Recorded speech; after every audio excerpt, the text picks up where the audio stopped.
Hello बच्चों, welcome to our channel doubt account. आज हम एक नया चैप्टर चालू करने जा रहे हैं, एक नया टॉपिक कह सकते हो, बैंक रिकंसिलिएशन स्टेटमेंट जो क्लास 11th में चैप्टर है। ठीक है, ये थोड़ा सा इंपॉर्टेंट चैप्टर भी माना जाता है और इसके अलावा ना थोड़ा इसमें मिथ भी है कि लाइक थोड़ा सा टफ है या ट्रिकी है। ऐसा कुछ भी नहीं है, बहुत नॉर्मल चैप्टर है। बट आपको ना इसके पहले एक आध दो चीज़ें आपको पता होनी चाहिए, नहीं तो अगर आपको ये नहीं पता होगा तो फिर दिक्कत हो जाएगी। बैंक रिकंसिलिएशन स्टेटमेंट पढ़ने से पहले आपको आना चाहिए कैश बुक डबल कॉलम। ठीक है, अगर कैश बुक डबल कॉलम आता तो वेल एंड गुड, नहीं आता तब भी आ जाएगा, ऐसी कोई प्रॉब्लम नहीं होती इसमें। ठीक है, चलो जी, आज का जो हमारा चैप्टर है वो क्या है? Bank reconciliation statement. ठीक है, अब ये बैंक रिकंसिलेशन स्टेटमेंट, रिकंसिलेशन का मतलब एक्चुअल में होता क्या है? रिकंसाइल का मतलब होता है कि एक बार वापस से चेक करना कि जो बैलेंसेस है वो डिफरेंस क्यों है। मान लो दो अकाउंट्स हैं, जैसे कैश बुक और बैंक है।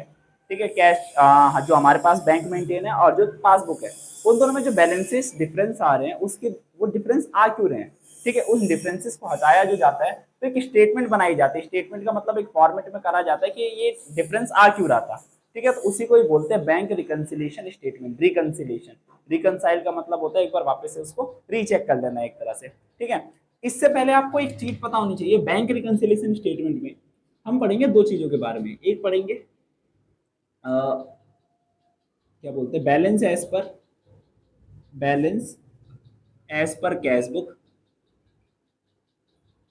और एक पढ़ेंगे आपका balance as per passbook. Balance as per passbook. ठीक है जी, इसमें एक चीज याद रखना, ये जो balance as per cash book है ना, balance as per cash book का मतलब होता क्या है? आपने कैश बुक डबल कॉलम पढ़ा होगा, तो डबल कॉलम में ऐसे याद करो, एक क्रेडिट साइड था और एक डेबिट साइड था। ठीक है, यहाँ पे दो टाइप के कॉलम बनते थे, कैश का और बैंक का। एक बनता था कैश का और बैंक का, ऐसे कुछ आपका एक फॉर्मेट बना करता था कैश बुक डबल कॉलम। तो अगर हम बोलेंगे ना balance as per cash book, तो उसका मतलब क्या है? कैश बुक का बैंक कॉलम। ठीक है, तो एक बुक होती है जो ऑनर मेंटेन करता है, या ये कह लो जो फर्म मेंटेन करती है, और एक होता है पासबुक। पासबुक कौन मेंटेन करके रखता है? बैंक। ठीक है, एक तो वो चीज होती है जो तुम्हारे बैंक में एक्चुअल में पैसा पड़ा हुआ है, और एक चीज वो होती है जो बैंक में आपने खुद के बैंक में लिखा हुआ है, मतलब कि आपने अपनी बैंक लिख रखी है और उसमें लिख रखी है। ठीक है, तो उसी को बोलते हैं balance as per cash book. एक बात हमेशा याद रखना, कैश बुक का मतलब यहाँ पे क्या है? कैश बुक के बैंक कॉलम की बात कर रहे हैं।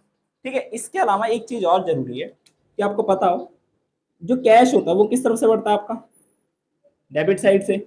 और बैंक भी किस तरफ से बढ़ता है आपका? डेबिट साइड से। ठीक है, और घटता किस तरफ से? कैश जो कम होता है या फिर बैंक जो कम होता है वो किस तरफ से कम होता है आपका? क्रेडिट साइड से। ठीक है, अगर आपका कैश बढ़ रहा है तो वो डेबिट हो जाएगा, कैश कम हो रहा है क्रेडिट हो जाएगा। मतलब कि balance as per cash book में जो कैश बुक आएगा, अगर आपका कैश बुक जो होता है वो कम हो जाता है, तो इसका मतलब क्या है? वो क्रेडिट हो गया, और बढ़ जाता है तो वो डेबिट हो गया। लेट सपोज सेल कर दी मैंने, सेल कर दी और उसके बदले में मेरे को चेक मिला, तो क्या हो जाएगा? डेबिट हो जाएगा, क्योंकि वो तो एसेट्स है और एसेट्स डेबिट साइड से बढ़ते हैं, नो डाउट। ठीक है, और बैलेंस एज पर पासबुक एक क्वेश्चन है। जैसे आप कभी भी देखोगे, आप अपने कभी मतलब अपने फादर के फोन में या खुद के फोन में चेक करना, अगर आपका ऑनलाइन पेमेंट वगैरह लेते हो या फिर करते हो जो भी है, तो अगर आपके अकाउंट में पैसा आता है ना, तो वहां लिखा रहता है your account is credited with. ठीक है, your account is credited with. और अगर आप पैसा पे कर देते हो, मतलब आपके अकाउंट से पैसा कटता है, तो वहां पे लिखा रहता है योर अकाउंट इज डेबिटेड। जबकि हमने क्या पढ़ा हुआ है? हमने क्या पढ़ा कि अगर कैश आ रहा है, कैश आ रहा है, इन हो रहा है, तब तो डेबिट होना चाहिए। लेकिन जब आपके अकाउंट में पैसा आता है बैंक अकाउंट में, तो क्रेडिट क्यों होता है? उसके पीछे का रीजन क्या है? वो क्रेडिट क्यों लिखते हैं? ठीक है, इसमें इंपॉर्टेंट चीज ये होती है, देखो पासबुक। पासबुक किसकी होती है? पासबुक होती है बैंक की, जो बैंक मेंटेन करके रखता है अपने पास। अगर पासबुक बैंक के पास है, अब मैंने अपना पैसा बैंक को दे रखा है डिपॉजिट करने के लिए, तो बैंक के पॉइंट ऑफ व्यू से सोचो, बैंक के लिए तो लाइबिलिटी है ना। अब उसको मैं कभी भी, जो डिपॉजिट वाला पैसा है, कभी भी निकालूंगा, तो बट ऑफ से वो तो उसके लिए लाइबिलिटी बन गई। और अगर मैं पैसा ज्यादा डिपॉजिट कर रहा हूँ, इसका मतलब उसकी लाइबिलिटी बढ़ रही है, और लाइबिलिटी का बढ़ना क्या होता है? आपका क्रेडिट होता है। इसीलिए जब बैंक से आपको मैसेज आता है, तो बैंक अपने पॉइंट ऑफ व्यू से भेजता है, तो उसके लिए तो लाइबिलिटी बढ़ गई, तो इसलिए लिखा जाता है योर अकाउंट इज क्रेडिटेड। ठीक है, तो याद रखना, अगर आपका पासबुक बढ़ेगा, तो इसका मतलब वो क्या होगा? क्रेडिट होगा।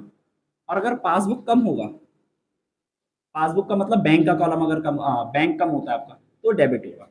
समझ में आ गई बात?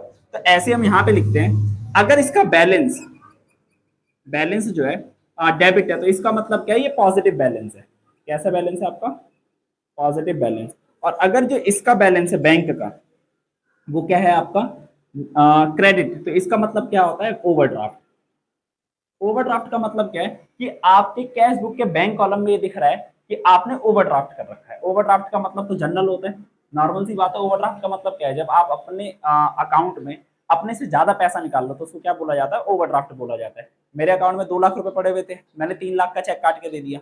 अब 1 लाख रुपए शॉर्टेज हो गई, तो 1 लाख रुपए बैंक मुझे अब बिना कहे क्या दे देगा? लोन दे देगा। याद रखना, जो ये लोन देता है ना बैंक अपनी मर्जी से, ये सबको नहीं देता है। ये बहुत जो रेपुटेटेड कस्टमर्स होते हैं या जिनके ऊपर बैंक को ट्रस्ट होता है कि हाँ भाई ये पे कर देंगे, तो शॉर्ट टर्म के लिए लोन दे देते हैं बैंक वाले अपनी मर्जी से। क्योंकि अगर चेक बाउंस हो जाता है ना, चेक अगर बाउंस हो गया तो उस केस में उनके ऊपर क्रिमिनल ऑफेंस, क्रिमिनल लाइबिलिटी बन जाती है।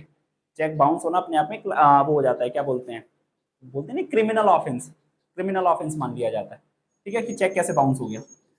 तो इसी चीज से बचने के लिए बैंक आपको अपने आप तरफ से ओवरड्राफ्ट दे देता है। लेकिन अगर आपको बोल रखा है पासबुक का डेबिट बैलेंस है, पासबुक का डेबिट बैलेंस है, इसका मतलब क्या है कि ये ओवरड्राफ्ट है, जस्ट अपोजिट चलता है। और अगर पासबुक का क्रेडिट बैलेंस है, पासबुक का क्रेडिट बैलेंस है, तो इसका मतलब क्या है? वो पॉजिटिव बैलेंस है। समझ में आ गई बात? याद रखना, पासबुक किसके पॉइंट ऑफ व्यू से मेंटेन करी जाती है? बैंक के पॉइंट ऑफ व्यू से मेंटेन करी जाती है। ठीक है, तो ये था हमारा ये जो है ना, ये थोड़ा सा इंपॉर्टेंट है ना, हो तो इसका स्क्रीनशॉट ले लो तो ज्यादा ठीक रहेगा। ये चीज इंपॉर्टेंट है आपके लिए क्योंकि ये क्वेश्चंस में आएगी। ठीक है, अभी बैंक पासबुक और कैश बुक जो दोनों था वो तो हो गया। अब इसके अलावा आप रिकंसिलेशन की जरूरत कब पड़ती है वो देखो। अब कई बार क्या होता है, जो पासबुक होता है वो अलग बैलेंस शो कर रहा होता है, ये जो होता है कैश बुक वो अलग बैलेंस शो कर रहा होता है। तो इन्हीं दोनों बैलेंस को हम मैच करते हैं कि एक्चुअल में ये दोनों अलग अलग डिफरेंसेस आएगी। तो उसी डिफरेंस को बनाने के लिए हम क्या बनाते हैं? स्टेटमेंट बनाते हैं। जो आपने स्कूल में अगर पढ़ लिया होगा तो स्कूल में कुछ ऐसा होगा, ये particulars plus item minus item भी लिख सकते हैं। तो यहाँ पे लिखते हैं वो सारा का सब बैलेंस, ये है वो है, सब कुछ करने के बाद लास्ट में मैच करा देते हैं। ये नॉर्मल सी बात है, ज्यादा कुछ है नहीं। इन दोनों में डिफरेंस आता क्यों है? कैश बुक और पासबुक में डिफरेंस आता क्यों है? तो उसके 3 रीजन होते हैं। पहला रीजन जो होता है वो आपका होता है ड्यू टू टाइमिंग। पहला रीजन क्या है आपका? Due to timing. Due to timing भी क्या हो सकता है आपका? ये दोनों बैलेंस मैच नहीं कर सकते। जैसे मान लो कि मैंने आपको चेक दिया, इशू करा मैंने आपको चेक, इसका मतलब क्या है? चेक इशू करने का मतलब मेरा बैंक कम हो गया होगा। जैसे ही मैंने चेक इशू करा, चेक इशू करते के साथ ही मैं तो अपने बैंक कैश बुक में जाके एंट्री पास कर लूंगा कि टू स्टूडेंट अकाउंट 1 लाख रुपए मैंने लेट सपोज चेक इशू कर दिया। ठीक है, मान लो कि जो तुम चेक लेके गए, जो चेक लेके गए हो वो चेक तुरंत डिपॉजिट नहीं करा है। एक जो चेक होता है वो 3 महीने के लिए वैलिड होता है, जितनी डेट डली रहती है उससे 3 महीने के लिए वो वैलिड होता है। अब मान लो मैंने तो आज के दिन मतलब कि लेट सपोज 1 अप्रैल को मैंने चेक इशू करा और 1 अप्रैल को ही तुम लेके चले गए, मैं तो 1 अप्रैल को एंट्री पास कर लूंगा ना भाई, मेरा बैंक कम हो गया। लेकिन मान लो कि तुमने 10 अप्रैल को पैसा निकाला है या फिर अगले महीने मई में निकाला पैसा, तो उस टाइम पे तो मेरा बैंक यहाँ कैश बुक वाला तो कम हो गया, लेकिन क्या पासबुक वाला कम हुआ? नहीं हुआ। तो इसी के जो ये डिफरेंस आ गया ना, इसी डिफरेंस को हम एक स्टेटमेंट में लिखते हैं। तो एक तो था डिफरेंस ड्यू टू टाइमिंग, ऐसे ही जस्ट इसका अपोजिट भी हो सकता है कि लेट सपोज मुझे चेक रिसीव हुआ लेकिन मैंने उसको अभी तक डिपॉजिट नहीं कराया या बैंक ने उसको क्लियर नहीं करा, जो भी है। ठीक है, दूसरा होता है आपका, दूसरा जो होता है वो होता है आपका transaction made by bank. Transaction made directly by bank, ऐसे कुछ लिखते हैं, made by, made directly by bank.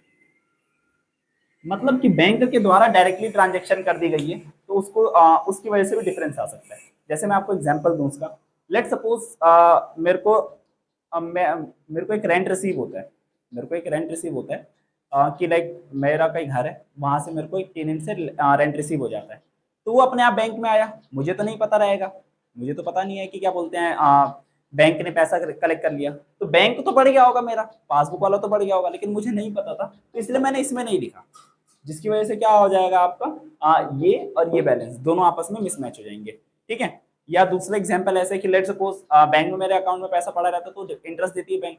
ठीक है, अब जो इंटरेस्ट मिला मेरे को, जो मुझे इंटरेस्ट रिसीव हुआ, या लेट सपोज इंटरेस्ट डिडक्ट हो गया, ठीक है, एसएमएस चार्जेस कट गए, तो एसएमएस चार्जेस वगैरह होते हैं तो इसके बैंक जल्दी मैसेजेस सेंड ही नहीं करता है, एसएमएस चार्जेस के या फिर एटीएम चार्जेस के मैसेज सेंड ही नहीं करता। लेट सपोज 1000 आपका चार्जेस कट गए, बैंक ने तो काट लिया, हमें पता नहीं था, तो हमने यहाँ पे रिकॉर्ड नहीं करा, तो ये दोनों आपस में क्या हो जाएंगे, मिसमैच हो जाएंगे, ठीक है। जनरली जो रिकंसिलिएशन स्टेटमेंट बनता है वो 1 महीने के लिए बनता है, 1 महीने जो आपके सिलेबस में वो 1 महीने के हिसाब से बनता है, ठीक है। तो ये दोनों तब भी मैच नहीं होंगे, पासबुक और बैंक दोनों। एक तीसरा जो रीजन होता है, तीसरा रीजन जो होता है वो होता है एरर। एरर का मतलब क्या होता है कि बैंक के भी एंड से एरर आ सकता है या फिर ऑनर के एंड से भी एरर आ सकता है। रीजन क्या होता है, लेट्स सपोज मेरे को चेक रिसीव हुआ, चेक मेरे को रिसीव हुआ, लेकिन मैंने उसको दुगना लिख दिया। लेट्स सपोज मुझे 1000 का चेक रिसीव हुआ, गलती से मैंने उसे 10,000 लिख दिया, तो मेरा बैंक तो 10,000 से बढ़ गया, कैश बुक जो है वो तो 10,000 से बढ़ गया, लेकिन मेरा बैंक तो 1,000 से बढ़ा होगा, तो दोनों के बीच में क्या आ गया, डिफरेंसेस आ गए। समझ में आ गई बात। मैंने एक चेक, मेरे को एक चेक रिसीव हुआ था, मैंने एक चेक इशू करा था, लेट सपोज मेरे को एक चेक रिसीव हुआ, तो मैंने उसको तो कैश बुक में लिख दिया, लेकिन वो चेक हो गया बाउंस, तो मेरे अकाउंट से तो वापस से पैसा कट गया होगा, ठीक है। तो ये दोनों क्या हो सकते हैं, एरर हो सकते हैं। तो ऐसी कुछ एरर्स होते हैं जिसकी वजह से क्या हो जाता है, तब भी ये दोनों मिसमैच हो जाते हैं। तो ये कुछ ऐसे पॉइंट्स है जहाँ पे बैंक रिकंसिलिएशन स्टेटमेंट में हमको देखने को मिलते हैं। तो ये 3 कैटेगरी की चीजें होती हैं। अब इसको जब हम क्वेश्चन के थ्रू करेंगे ना तो ज्यादा अच्छे से क्लियर हो जाएगा कि एक्चुअल में करते कैसे हैं, क्या नहीं करते हैं। इसके फॉर्मेट्स होते हैं, फॉर्मेट्स क्या, एक ही फॉर्मेट होता है, हो सकता है एक सीधा फॉर्मेट होता है, पर्टिकुलर्स, अमाउंट, ठीक है। एक फॉर्मेट क्या होता है जो मैं आपको अलग से बना के दिखाता हूँ, क्या बना, लेट्स सपोज यही वाला करते हैं, यहीं पे आपको बना के दिखाता हूँ। ये हो गया पर्टिकुलर्स, एक होता प्लस आइटम और एक होता आपका माइनस आइटम। दोनों ही सेम है, जैसे मन में आप वैसे कर लो। आपके अगर टीचर से ये कह रहे तो आप इसके हिसाब से करो, वो कहते हैं तो उसके हिसाब से करो, ठीक है।